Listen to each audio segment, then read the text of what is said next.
தூய்மை பணியாளர்கள் 100 நாட்களை கடந்து போராட்டம் நடத்தி வரும் சூழலில் நீதி கோரி முன்னாள் முதல்வர் கருணாநிதி சமாதி எதிரே போராட்டம் நடத்தினர். நீதியெல்லாம் இந்த திறனற்ற திமுக அரசிடம் எதிர்பார்த்துவிட முடியுமா? வழக்கம் போல் போலீசாரை ஏவிவிட்டு வலுக்கட்டாயமாக போராட்டம் நடத்திய தூய்மை பணியாளர்களை கைது செய்த போலீஸ் ரோட்டில் தரதரவென இழுத்துச் சென்ற காட்சி காண்போரை கலங்க வைக்க செய்துள்ளது.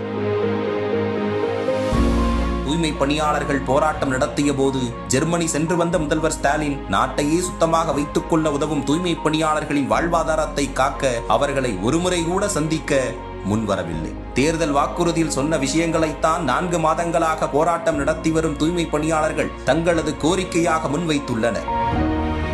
விடியல் என சொல்லி ஆட்சிக்கு வந்த முதல்வர் ஸ்டாலினால் இந்த தூய்மை பணியாளர்களின் குடும்பங்களை நீங்கா இருள் சூழ்ந்துள்ளது.